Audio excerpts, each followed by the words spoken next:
இன்னைக்கு நாம தேர்வுக்கு தயாராகிற வகையில 2 முக்கியமான பாடங்களை அலச போறோம். இது வழக்கம் போல நீங்க புத்தகத்தை மனப்பாடம் பண்ண அனுபவமா இருக்காது. ஆமா. ஏன்னா இது உங்களுக்கு ஒரு ஆடியோ கையேடு, அதாவது ஒரு ஆடியோ ஹேண்ட் அவுட் மாதிரி டிசைன் பண்ணப்பட்ட ஒரு ஆழமான அலசல். நீங்க கேட்டுட்டே குறிப்பெடுத்துக்கலாம். Exactly. Okay, let's unpack this. இது வெறும் எக்ஸாம்க்கான தகவல் மட்டும் கிடையாது, நம்ம பண்பாடு, கலையோட ரொம்ப ஆழமான பதிவு. முதல் தலைப்பா நம்ம தமிழர் பெருவிழாவா ஆரம்பிக்கலாம். இந்த தலைப்புக்குள்ள போறதுக்கு முன்னாடி ஒரு அடிப்படையான விஷயத்த நீங்க கவனிக்கணும். பண்டை தமிழர்களோட வாழ்வியல் முழுசா இயற்கையோட புனைக்கப்பட்டது. எப்போ விதைக்கணும், எப்போ அறுவடை செய்யணும்னு இயற்கையே முடிவு பண்ணுச்சு. அதனாலதான் அந்த இயற்கையை வணங்குறதும், குறிப்பா சூரியனுக்கும் மழைக்கும் நன்றி சொல்றதும் நம்ம மரபா மாறிடுச்சு. அந்த வகையில இயற்கைக்கு நன்றி சொல்ற ஒரு மாபெரும் விழாதான் பொங்கல் திருநாள். கரெக்ட். இந்த விழா பருவங்களோட எவ்வளோ நுட்பமா இணைஞ்சிருக்குன்னு பார்த்தா ரொம்பவே ஆச்சரியமா இருக்கும். இத 2 முக்கிய புல்லட் பாயிண்ட்ஸா நீங்க மைண்ட்ல ஏத்திக்கலாம். ஒன்னு ஆடித்திங்கள், இன்னொன்னு தைத்திங்கள். அதாவது உழவர்கள் ஆடி மாசத்துல தான் விதைகளை விதைப்பாங்க. பருவமழை காலம் விவசாயத்தோட தொடக்கம். அப்புறம் தை மாசத்துல அந்த விளைச்சலை அறுவடை செய்வாங்க. அதனால தை முதல் நாள் பொங்கலிட்டு வழிபடுறாங்க. அந்த அறுவடை காலத்துல இயற்கை அன்னை பச்சை பசேல்னு ஒரு பசுமையான ஆடை உடுத்தி காட்சியளிப்பாங்க. சரி, இந்த அறுவடை திருநாளை கொண்டாடுறதுக்கு முன்னாடி ஒரு முக்கியமான நாள் இருக்கு. போகி திருநாள் தானே. மார்கழி மாசத்தோட கடைசி நாளை தான் நாம போகி பண்டிகையா கொண்டாடுறோம். ஆமா. இதுக்கு ரொம்ப அழகான ஒரு தத்துவ விளக்கத்தை நன்னூல் அப்படிங்கிற இலக்கண நூல் கொடுக்குது. நூற்பா 462ல பழையன கழிதலும் புதியன புகுதலும்னு குறிப்பிடுறாங்க. வீட்ல இருக்கிற பழைய பொருட்களை தூக்கி போடுறது மட்டும் கிடையாது, நம்ம மனசுல இருக்கிற பழைய நெகட்டிவ் எண்ணங்களை நீக்கிட்டு ஒரு புது தொடக்கத்தை வரவேற்கிற நாள் இது. ஒரு அருமையான சைக்கலாஜிக்கல் பிராக்டிஸ். இங்கதான் விஷயம் ரொம்ப சுவாரஸ்யமா மாறுது. பழங்காலத்துல இந்த போகி பண்டிகை இதே பேர்ல கொண்டாடப்படல. ஓ, வேற பேர்ல இருந்துச்சா? ஆமாம். உழவுக்கு ரொம்ப முக்கியம் மழை. அந்த மழை கடவுளான இந்திரனை வழிபடுற நோக்கத்துல இது இந்திர விழாவா ரொம்ப பிரம்மாண்டமா கொண்டாடப்பட்டுச்சு. அப்புறம் காலப்போக்குல இது போகி பண்டிகையா மாறிடுச்சு. சிலப்பதிகாரத்துல கூட இந்திர விழா பத்தி படிச்சிருக்கோம். ரொம்ப நல்ல தகவல்.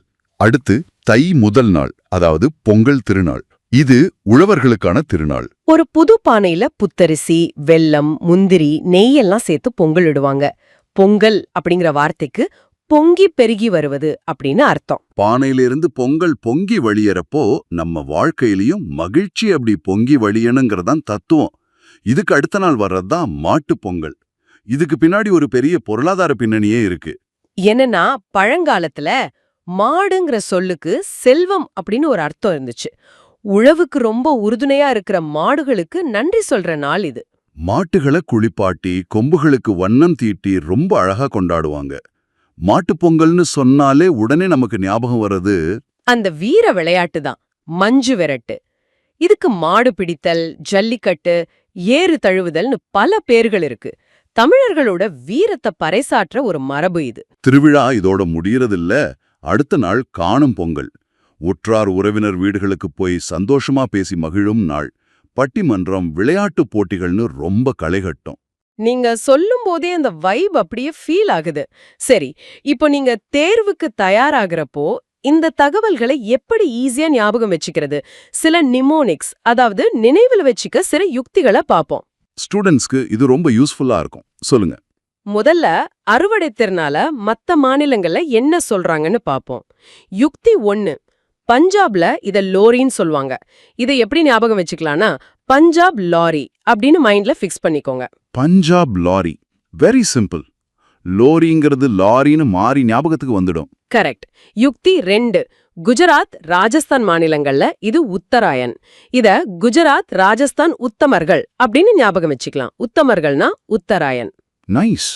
அடுத்த செட் மாநிலங்களுக்கு. யுக்தி 3, ஆந்திரா, கர்நாடகா, மகாராஷ்டிரா, உத்தரப்பிரதேசம். இங்கெல்லாம் இது மகர சங்கராந்தி. அந்த மாநிலங்களோட முதல் எழுத்த மட்டும் எடுத்து ஆ, கா, மா, உ, மகர சங்கராந்தி அப்படின்னு ஒரு குறியீட வச்சுக்கோங்க. ஆந்திரா, கர்நாடகா, மகாராஷ்டிரா, உத்தரப்பிரதேஷ். ஆ, கா, மா, உ. ரொம்ப ஈஸியா இருக்கு. அடுத்தது திருவள்ளுவர் ஆண்டு கணக்கீடு. நிறைய பேர் எக்ஸாம்ல கன்ஃபியூஸ் ஆகிற ஒரு ஏரியா இது. ஆமா, ஆனா இது ரொம்ப சிம்பிள். திருவள்ளுவர் கிமு அதாவது பொது ஆண்டுக்கு முன் 31ல பிறந்தார். அதனால நடப்பு ஆண்டோட 31 கூட்டினா திருவள்ளுவர் ஆண்டு கிடைச்சிடும். உதாரணத்துக்கு 2018னா அதோட 31 கூட்டினா 2049. இத மறக்காம இருக்க ஏதாவது யுக்தி இருக்கா? இருக்கு. வள்ளுவர் தன்னோட 31 வயசுல திருக்குறள் எழுதி முடிச்சார் அப்படின்னு ஒரு கற்பனை கதையா ஞாபகம் வச்சுக்கோங்க. அந்த 31ன்ற நம்பர் உங்களுக்கு எக்ஸாம் ஹால்ல மறக்கவே மறக்காது. Wow, super! தை முதல் நாள் திருவள்ளுவர் ஆண்டு தொடங்கும், தை 2ஆம் நாள் திருவள்ளுவர் நாள். இதையும் ஸ்டூடெண்ட்ஸ் நோட் பண்ணிக்கணும். சரி, இப்ப நாம அடுத்த தலைப்புக்கு போலாம். மனம் கவரும் மாமல்லபுரம். ஆமா, சிறுமி கயல் ஒரு கனவு காண்ற மாதிரி ஒரு டைம் டிராவல் பண்ணி 7ஆம் நூற்றாண்டுக்கு போவோம். அங்கே ஒரு பெரிய பாறைய உளியால செதுக்கிற சத்தம் கேக்குது. பல்லவ மன்னன் நரசிம்மவர்மன் காலத்துல நடந்த ஒரு பிரம்மாண்டமான கலைக்கூடம் அது. அவனுக்கு மாமல்லன் அப்படின்னு ஒரு சிறப்பு பேரும் இருக்கு. 7ஆம் நூற்றாண்டைச் சேர்ந்த இந்த சிற்பங்கள் அவரோட தந்தை மகேந்திரவர்ம பல்லவர் காலத்துல தொடங்கப்பட்டுச்சு. ஒரு பாறைய கோயிலாவும் யானையாவும் மாத்திர சிந்தனை மகேந்திரவர்மரோடது. ஆனா இது ஒரு தலைமுறையோடு நிக்கல. கண்டிப்பா இல்ல.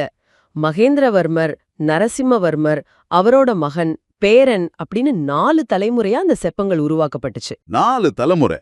அங்க நாம முதல்ல பார்க்க வேண்டியது ரதக்கோவில். இது கற்களை அடுக்கி கட்டினது கிடையாது. ஒரே பாறையில மேலிருந்து கீழா செதுக்கப்பட்ட தேர் மாதிரி இருக்கிற கோவில். 5 ரதங்கள் இருக்கிறதால இதுக்கு பஞ்சபாண்டவர் ரதம்னு பேரு. அதோட என்ஜினியரிங் ரொம்ப ஆச்சரியமானது.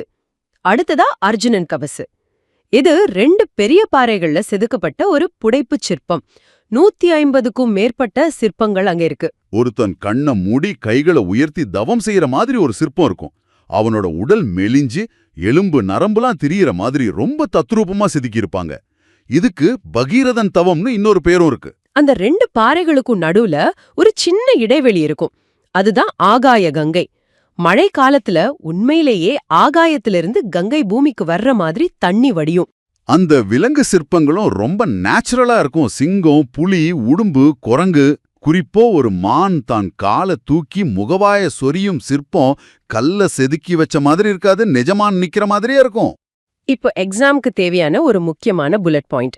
சிற்பக்கலை வடிவமைப்புகள் 4 வகைப்படும். 1 குடைவரை கோயில்கள், 2 ஒற்றைக்கல் கோயில்கள், 3 கட்டுமான கோயில்கள், 4 புடைப்புச் சிற்பங்கள். இத what is fascinating here is இந்த 4 வகையும் சேர்ந்து காணப்படுற உலகத்தோட ஒரே இடம் நம்ம மாமல்லபுரம் மட்டும்தான். அந்த ஊருக்கு எப்படி மாமல்லபுரம்னு பேர் வந்துச்சுங்கிறதும் ரொம்ப சுவாரஸ்யமானது. நரசிம்மவர்மன் சின்ன பையனா இருக்கிறப்போ பாறைகளோட நிழல் யானை மாதிரியும் கோவில் மாதிரியும் தெரியுதுன்னு தான் அப்பா கிட்ட சொன்னான். அந்த சிறுவனோட கற்பனையிலிருந்து தான் இந்த ஊரையே சிற்பங்களா மாத்துற எண்ணம் வந்துச்சு. அதனால தந்தை மகேந்திரவர்மன் தன் மகனோட பெயரான மாமல்லன் அப்படிங்கறதையும் அந்த ஊருக்கு வச்சுட்டார். அதுதான் இப்போ மகாபலிபுரம்னு அழைக்கப்படுது. எக்ஸலண்ட். இப்போ இந்த 4 வகை சிற்பக்கலைகளையும் மன்னன் பெயரையும் ஞாபகம் வச்சுக்க நிமோனிக் சொல்லுங்க. ரொம்ப சிம்பிள். குடை பிடித்த ஒற்றை காலில் நின்று கட்டிடம் கட்டினால் கைப்புடைத்துக் கொள்ளும். இதுதான் யுக்தி. குடைனா குடைவரை, ஒற்றைக்கால்னா ஒற்றைக்கல், கட்டிடம்னா கட்டுமானம், புடைத்துனா புடைப்பு. 4 வந்துடுச்சா? ரொம்ப ஈஸியா இருக்கு. மன்னன் பெயருக்கு 7ஆம் அறிவில் சிங்கம் மல்லு கட்டும். 7ஆம் அறிவுனா 7ஆம் நூற்றாண்டு, சிங்கம்னா நரசிம்மவர்மன், மல்லு கட்டும்னா மாமல்லன். சூப்பர். 7ஆம் அறிவில் சிங்கம் மல்லு கட்டும். சரி, நாம இப்போ எபிசோடோட ரொம்ப முக்கியமான கட்டத்துக்கு வந்துட்டோம். நீங்க எந்த அளவுக்கு கவனிச்சீங்கன்னு பார்க்கலாமா? ஒரு ரேபிட் ஃபயர் Q&A. 40 கேள்விகள் நான் கேட்பேன். நீங்க 1 வேர்ட்ல பதில் சொல்லணும். நான் ரெடி. பாஸ் ஃபார்வர்ட்ல போலாம். 1 கதிர் முற்றியதும் உழவர்கள் என்ன செய்வர்? அறுவடை. 2 விழா காலங்களில் வீட்டின் வாயிலில் கட்டுவது? தோரணம். 3 பழையன கழிதலும் புதியன புகுதலும் எந்த நூல்? நன்னூல். 4 போகி பண்டிகை எந்த மாதத்தின் இறுதி நாள்? மார்கழி. 5 பொங்கல் திருநாள் எந்த மாதத்தின் முதல் நாள்? தை. 6 பொங்கல் என்பதற்கு பொருள் என்ன? பொங்கிப் பெருகி வருவது. 7 மாடு என்ற சொல்லின் பொருள் என்ன? செல்வம். 8 உழவுக்கு உட்ட துணையாக விளங்குவது? மாடுகள். 9 பொங்கலுக்கு அடுத்த நாள் கொண்டாடப்படும் விழா? மாட்டுப் பொங்கல். 10 மாடுகளை அடக்கித் தழுவும் வீர விளையாட்டு? மஞ்சு விரட்டு. 11 மஞ்சு விரட்டின் வேறு பெயர்கள்? மாடு பிடித்தல், ஜல்லிக்கட்டு, ஏறு தழுவுதல். 12 உற்றார் உறவினரை காணும் நாள்? காணும் பொங்கல். 13 அக்காலத்தில் போகி பண்டிகை என்ன விழாவாக கொண்டாடப்பட்டது? இந்திர விழா. 14 திருவள்ளுவர் ஆண்டு எப்போது தொடங்குகிறது? தை முதல் நாள். 15 திருவள்ளுவர் நாள் எப்போது கொண்டாடப்படுகிறது? தை 2ஆம் நாள். 16 திருவள்ளுவர் பிறந்த ஆண்டு. கிமு 31. 17 ஆந்திராவில் அறுவடைத் திருநாளின் பெயர். மகர சங்கராந்தி. 18 பஞ்சாபில் அறுவடைத் திருநாளின் பெயர். லோரி. 19 குஜராத்தில் அறுவடைத் திருநாளின் பெயர். உத்தராயன். 20 ராஜஸ்தானில் அறுவடைத் திருநாளின் பெயர். உத்தராயன். 21 நரசிம்மவர்மனின் வேறு பெயர் என்ன? மாமல்லன். 22 நரசிம்மவர்மன் எந்த நூற்றாண்டைச் சேர்ந்தவன்? 7ஆம் நூற்றாண்டு. 23 ஒரே பாறையில் செதுக்கப்பட்ட தேர் போன்ற கோவில். ரத கோவில். 24 மாமல்லபுரத்தில் உள்ள ரதங்களின் எண்ணிக்கை. 5. 25 5 ரதங்கள் உள்ளதால் அதற்கு என்ன பெயர்? பஞ்சபாண்டவர் ரதம். 26 மாமல்லபுரம் சிற்பங்கள் எத்தனை தலைமுறைகளாக உருவாக்கப்பட்டன? 4. 27 நரசிம்மவர்மனின் தந்தை பெயர். மகேந்திரவர்ம பல்லவர். 28 மாமல்லபுரத்தில் உள்ள தவம் செய்யும் சிற்பத்தின் பெயர். அர்ச்சுனன் தபசு. 29 அர்ஜுனன் தபசு சிற்பத்தின் வேறு பெயர். பகீரதன் தவம். 30 2 பாறைகளிலும் மொத்தம் எத்தனை சிற்பங்கள் உள்ளன?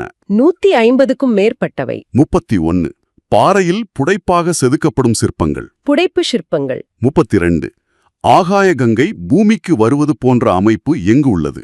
மாமல்லபுரம். 33 தன் காலை தூக்கி முகவாயை சொறிவது போன்ற விலங்குச் சிற்பம். மான். 34 சிற்பக்கலை வடிவமைப்புகள் எத்தனை வகைப்படும்? 4.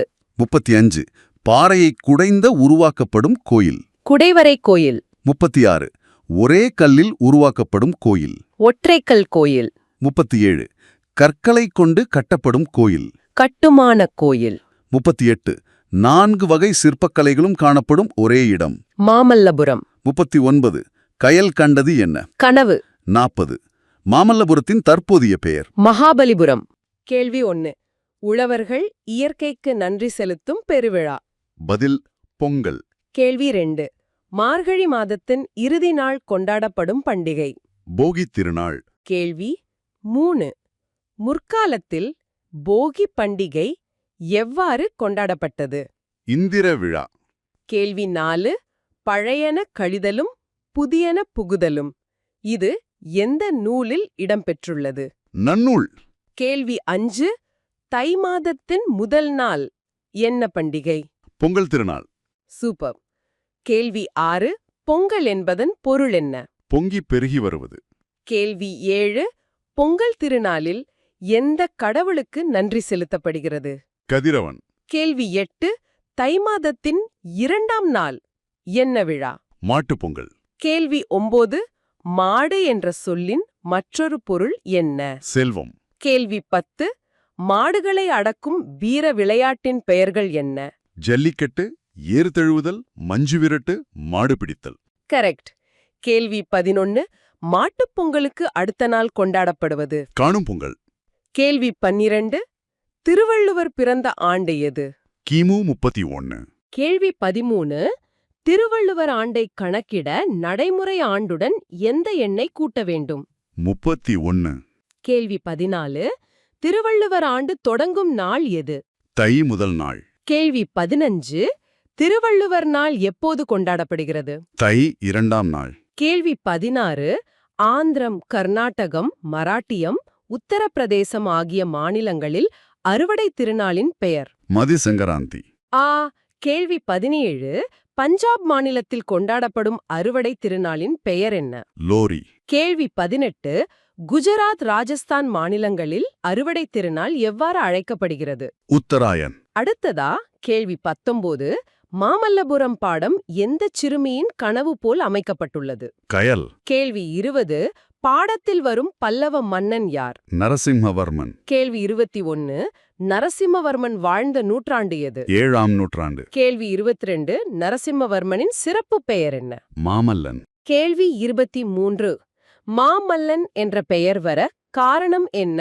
மற்போரில் சிறந்தவன் என்பதால். கேள்வி 24. மாமல்லபுரச் சிற்பப் பணிகளை தொடங்கியவர் யார்? மகேந்திரவர்ம பல்லவர். கேள்வி 25. மாமல்லபுர சிற்பப் பணிகள் எத்தனை தலைமுறைகளாக நடைபெற்றன? 4 தலைமுறைகள். கேள்வி 32. அங்கு மிக தத்ரூபமாக செதுக்கப்பட்டுள்ள விலங்குச் சிற்பத்திற்கு உதாரணம். மான் தன் முகவாயைச் சுரிந்து கொள்ளும் சிற்பம். கேள்வி 33. தமிழகச் சிற்பக்கலைகள் மொத்தம் எத்தனை வகைப்படும்? 4. கேள்வி 34. மலையை குடைந்து உருவாக்கப்படும் கோவில்கள் எவ்வாறு அழைக்கப்படும்? குடைவரை கோவில்கள். கேள்வி 35. ஒரே ஒரு பெரிய பாயில் செதுக்கப்படும் கோவில் வகை எது? ஒற்றைக்கல் கோவில்கள். கேள்வி 37. கற்களை அடுக்கி உருவாக்கப்படும் கோவில்கள் என்ன வகை? கட்டுமான கோவில்கள். கேள்வி 37. பாறையின் மேற்பரப்பில் முப்பரிமாணத்தில் செதுக்கப்படும் சிற்பங்கள். புடைப்புச் சிற்பங்கள். கேள்வி 38. 4 வகையான சிற்பக்கலைகளும் காணப்படும் ஒரே இடம் எது? மாமல்லபுரம். கேள்வி 39. மாமல்லபுரத்தில் உள்ள உருண்டையான பாறையின் பெயர்? கண்ணனின் வெண்ணெய் பந்து. கடைசி கேள்வி 40. மாமல்லபுரத்தின் தற்போதைய பெயர் என்ன? மகாபலிபுரம். மிக சிறப்பா இந்த 40 வினாக்களையும் தொகுத்து முடிச்சிட்டோம். தேர்வுக்கு தயாராகிற நீங்க இந்த குறிப்பிட்ட பகுதியை மட்டும் மீண்டும் மீண்டும் கேட்டால் பாடத்தோட மொத்த சாராம்சமும் உங்க மனசுல ஆழமா பதிஞ்சிடும். ஒரு கையேட்டை படிப்பது போன்ற உணர்வை இது உங்களுக்கு தந்திருக்குன்னு நம்புறோம். நிச்சயமா.